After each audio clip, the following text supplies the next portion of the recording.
In the future of Gotham City, long after Bruce Wayne hung up the cape and cowl, a new Dark Knight emerged. A teenager, brash, impulsive, but determined. He would take up the mantle of Batman in an age of flying cars, mega corporations, and neon skyscrapers. This young man was Terry McGinnis, the Batman of the future, Batman Beyond. But who really was Terry? How did he earn the title of Batman, and what ultimately became of him after the events of Batman Beyond? Today we're diving into the DCAU, the definitive timeline of Bruce Timm and Paul Dini's universe, to uncover the complete story, legacy, and eventual fate of Terry McGinnis, the final heir to the legend of the Bat. Let's get into it. I'm Batman. I'm Batman. Fear. I'm vengeance. The story of Terry McGinnis begins in Batman Beyond Rebirth, the first two-part pilot of the series that aired in 1999. And by this time, Bruce Wayne is an old man. His body, decades past its prime, can no longer keep up with the demands of being Batman.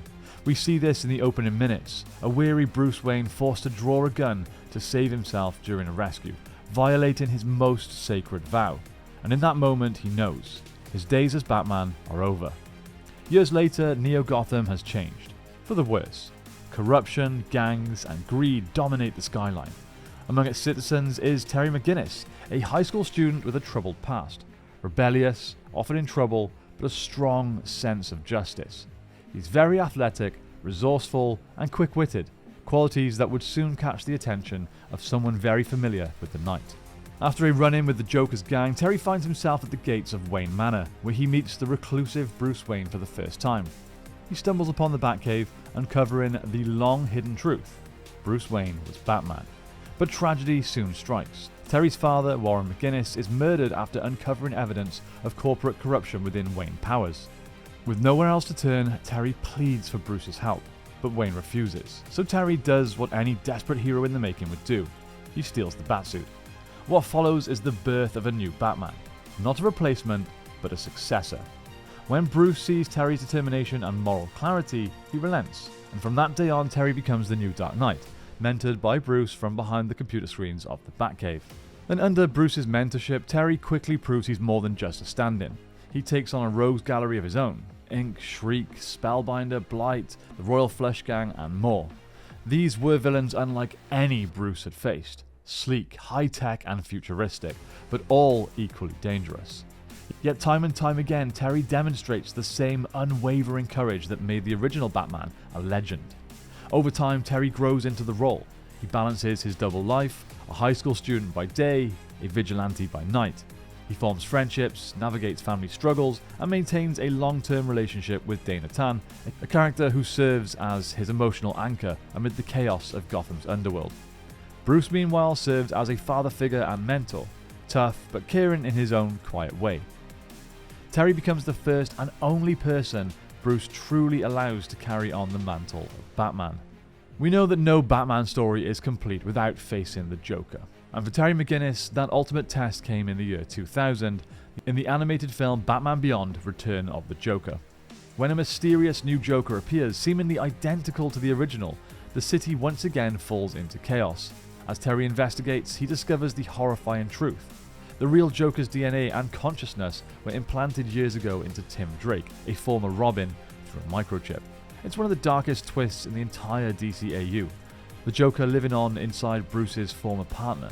The final confrontation sees Terry using his unique tactics. Instead of fighting like Bruce, stoic, silent, and grim, Terry taunts the Joker, mocking him, breaking his composure. He realizes that this Joker isn't his nemesis, and that he doesn't have to be Bruce to win. By the end, Terry destroys the microchip and frees Tim Drake. Bruce, recovering from near death, admits something he very rarely says out loud. He's proud of Terry. It's a moment of full circle acceptance. Terry isn't just the next Batman. He is Batman.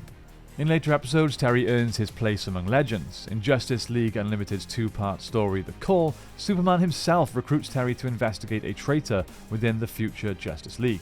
Terry uncovers that Superman is being controlled by Starro, an alien parasite. He not only exposes the threat, but saves the League, solidifying his reputation as a hero worthy of the mantle.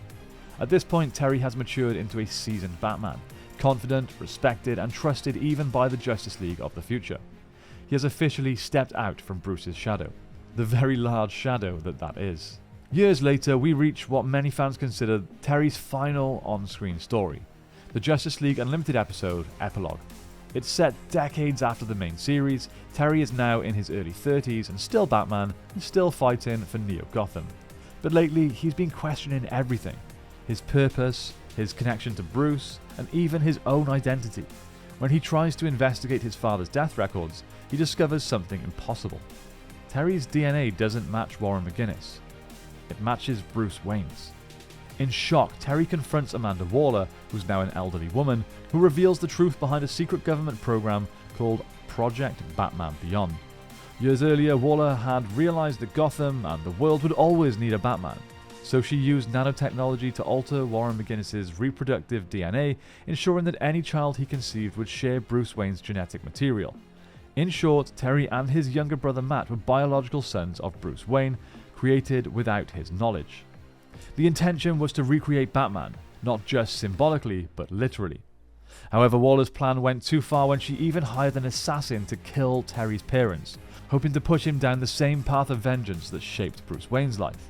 At the last moment, she called it off, realizing she didn't need to manipulate destiny, because Terry, even without tragedy, became Batman anyway. Learning the truth nearly breaks Terry. He's furious, feeling like his life, his family life, even his identity were all part of somebody else's experiment. But in time, he realizes something deeper, that being Batman isn't about blood, it's about choice.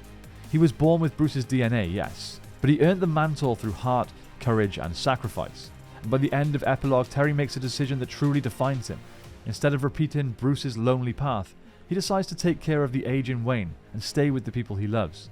He plans to marry Dana and to balance his life as both a man and a hero, something Bruce never managed to do. The episode closes with Terry looking out over Gotham, the symbol of the bat glowing across the city skyline. He takes flight, no longer just Bruce's successor, but his own Batman, Batman Beyond. While Justice League Unlimited gave us the emotional conclusion to Terry's story, the DCAU tie-in comics extended his adventure even further. In Batman Beyond 2.0 and related comics, Terry continues his work as Batman well into adulthood. He partners at times with Barbara Gordon, who's Commissioner, and even reunites with an older Dick Grayson. He faces new enemies like Rewire, explores the legacy of the Justice Lords, and navigates a sometimes strained relationship with Bruce, a dynamic that feels perfectly in line with the themes of the original show. Crucially though, these stories maintain the continuity established in the animated universe. Terry is alive, he's Batman, and remains Gotham's protector well into the future. So what then is the final fate of Terry McGinnis? In the DCAU, the only continuity connected directly to the animated shows, Terry never dies. He continues to live, love, and fight for Gotham. He takes care of Bruce in his final years and eventually proposes to Dana Tan, embracing a life that Bruce never could, and he carries on the mission of Batman, not as a clone or a weapon or a project, but a person who chose to do what's right. Terry McGinnis isn't just Batman's successor, he's his evolution, a symbol of what happens when the darkness of Gotham meets a new kind of light. Now, when Batman Beyond first aired, it seemed like a risky idea, a teenage Batman in a futuristic city. But over time, Terry McGinnis became one of the most beloved interpretations of the character ever created. He's proof that Batman is more than a man, he's a legacy, a torch that can be passed on, reimagined, and reborn for every generation.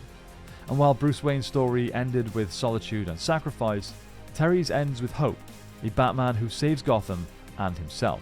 What do you guys think Terry's ultimate future will be? Do you believe he'll one day pass the mantle on to someone else, or will he be Gotham's protector until the very end? Let me know your thoughts in the comments down below, and as always, don't forget to like and subscribe, and return to the Batcave for more Bat content.